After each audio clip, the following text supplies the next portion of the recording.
You know that this injury that you have now is connected to the military and you didn't get injured. The only way they can know that is if you explain it to them or you provide evidence to the fact that either you did go to the doctor and here's the situation. I've been going to this doctor over here off base for the last 20 years, and they've been treating me for the same thing. I haven't had any other injuries. You need to be able to explain that. Right. All right. What is going on, everybody? I'm David Davis, owner and founder of All Veterans Disability Claims. And I want to do a quick video for you and just talk to you about what are the top things that are needed when you're filing your VA disability claim. Getting into it, first things first, if any of this is interesting to you or if it's something that you find any kind of value in at all, go ahead and hit the like, subscribe button. And what that does is it helps the algorithm know that one, people want to see this information, and two, it helps other veterans that might be just like you that are looking for some information, because I do not hold information back. I'm not going to hold anything back from you. Either I'm going to give it to you here. If you have a question, I might even answer it in the comments. It just gets really busy at times, but I don't hold information back. And so let's just go. Right. So things that are extremely important when you're filing your disability claim, right? The first thing that I would say is going to be mindset, right? If your mindset is not right, you are going to lose your claim. Okay. Right. So I'm getting into it already, but first thing, let me say is when you're filing for a disability with the VA and because you're a veteran, file the claims that you have. Okay. There's always someone in the comments that says, don't file for this unless you have it. Well, I normally assume, that you're looking for information so that you can file a claim, not so that you can cheat the system, because there are people that go to jail for bad claims. Okay. And so just keep that in mind. Right. So for me, I'm not an accredited agent or anything. I'm not a VSO or anything. I'm coming to you based off of my experience, based off the experience of people that I've helped. And so on, right? I've helped hundreds of people, thousands of people, and I want you to be one of those people, right? So when it comes down to it, so mindset, if you go into this thing with the right mindset, then you are absolutely leaps and bounds above some other people, right?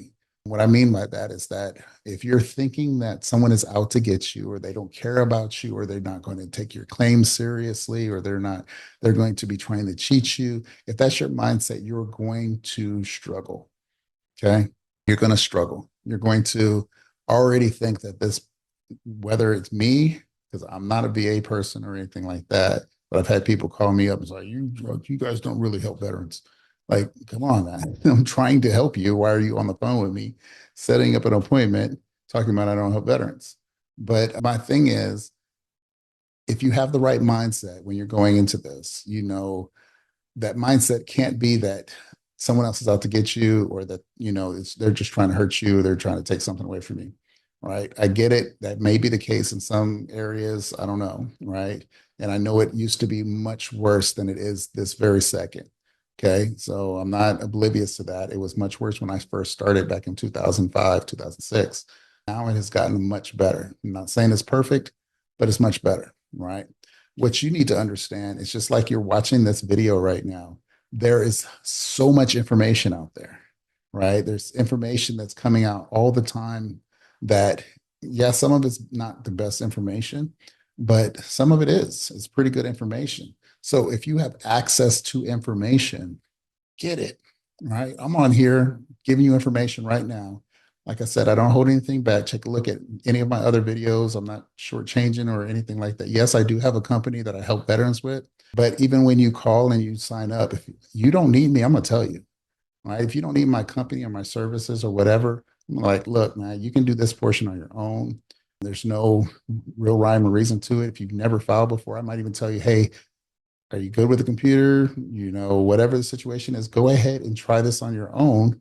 I'll give you some insight on what claims you should try on your own, but I'm going to give it to you.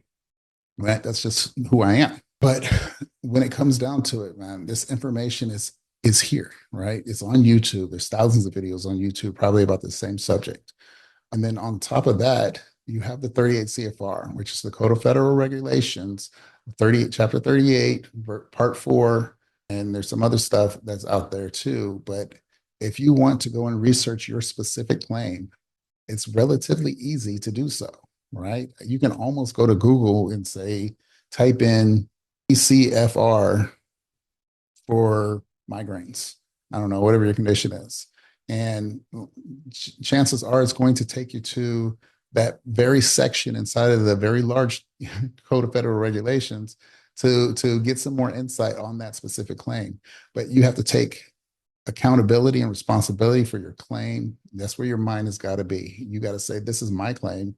I can't expect anyone to give this to me for me. We're very apt to say, hey, people shouldn't be asking for handouts. Well, I'm not asking for a handout when it comes to anything. I'm saying, hey, I need to get my understanding so that when I file my claim, that I know the information and no one else can tell me something about my claim that I don't already know.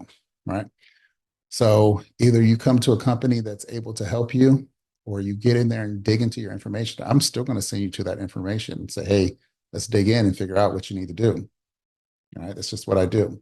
That's how I get you through the process also. I want you to have an understanding so that when you finish, you may be able to help somebody else do this process. Okay. So that is key, right? When you're going through this, is having the right mindset.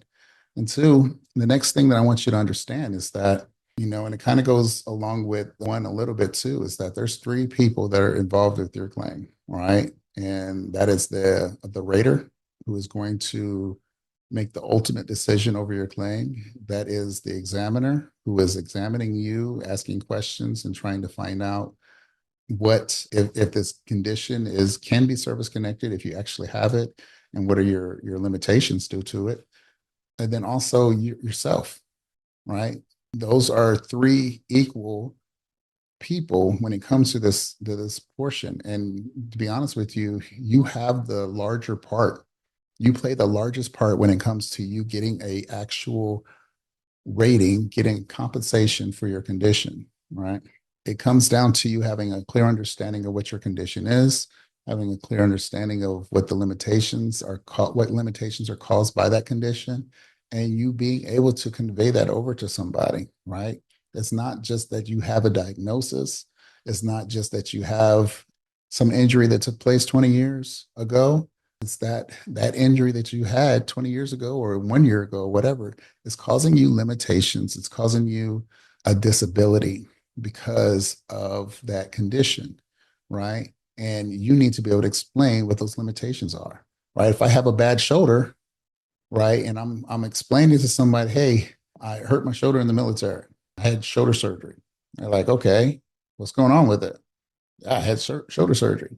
Okay, do you have any kind of lasting effects from that shoulder surgery? Well, no, it doesn't hurt anymore, but they had to do surgery on it. I go, okay, all right. So they might even measure the scars from the surgery. I'm like, okay, yeah, it's there. Go ahead and lift your arm over your head. Like, okay, you do it, full range of motion, lift it out to the side. They might do a few different things. What they're saying, ultimately going to say to you, is that you do not have a disability due to your shoulder. Not yet, anyway. You might have arthritis later on. But right now, you don't have limitations because of the surgery, right? In a nutshell, that is why when you have a surgery on a condition, on a thing that can be service connected, they'll give you a temporary 100% for the convalescence that is caused by it. But then they reevaluate you and say, okay, what is your limitations now? All right, we're going to drop it down to 20%, or whatever. Okay, what are your limitations? Do you have any limitations? Can you lift your arm over your head? Okay, great. Here's 0%. Right. And that's likely what they'll end up doing, because they're trying to find out, how is this condition affecting you? Right. So I beat that horse to death. So far we have the right mindset, and and just understanding who's involved in this process and who has the greater role in this, which is going to be you, right? You have the examiner, you have the rater, and you have you, right? And you play a huge role in this. Yeah, the examiner can be bad. Yes, the rater can be bad, but no matter how bad they might be, if you have the information, then you can still win your claim, right? If you provide the information, then you can still win your claim. What I mean by that is that if you understand that this is what's needed, this is what you provided, This is what was looked at. This is what was presented to the rater and the examiner. And they come back and say, oh, not service connected, right? First things first, look at that decision letter, find out why did they not service connected? What are the key things that are going on in that decision letter to make it so that they did not connect that condition? All right. And after you've done that, either you need to file a higher level review pointing out where they made errors, or you need to provide the evidence that they're saying they're missing, right? They might be missing a nexus, right? What is the nexus? You got injured in the military 20 years ago. You still have the injury 20 years later, but were you getting treated for the last 20 years? If not, why not? That can be the nexus, right? Did you have any other injuries that caused that condition, right? If you got injured 20 years ago, let's say I had an accident and I hurt my back 20 years ago and I got treatment for it while I was in the military, and I get out the military and I'm out the military for 20 years and now I'm filing for rating for my back. Well, they want to know, did you have any other accidents? Did anything else happen that could have caused this injury? How do we know that this injury that you have now is connected to the military and you didn't get injured? The only way they can know that is if you explain it to them, where you provide evidence to the fact that either you did go to the doctor and here's the situation. I've been going to this doctor over here off base for the last 20 years, and they've been treating me for the same thing. I haven't had any other injuries. You need to be able to explain that, right? Maybe present that evidence showing that you've been going to the doctor. That's probably what's missing, right? But if you have that understanding of those things, then it makes this claim process extremely easy, right? Extremely easy, right? So mindset, understanding who are the most important people in this process. Again, if you find any information in these videos important, please hit that like, subscribe button, send it to somebody that you know that might need some information, and let's go. Let's get it, right? If you need more assistance than the information in these videos, please check out all of my other videos also. I got some CMP prep type videos as well that are out there, all of that stuff, right? And there's a lot of other people that do the same thing. So don't just look at my information and say, okay, yeah, this is it. This is all I need. No, look at everybody's, right? There's some good information, but there's some great information out there, even better than mine. But there's also some bad stuff that's out there too. So just take a look and figure out what you need to be paying attention to, right? So if you do need assistance, you can go to All Veterans Disability Claims and go ahead and sign up, do a consultation. We'll see if we're able to help you, if we're a good fit for you, right? I look forward to hearing from you. It's great being out here again, and I look forward to putting out more information. So talk to you all soon.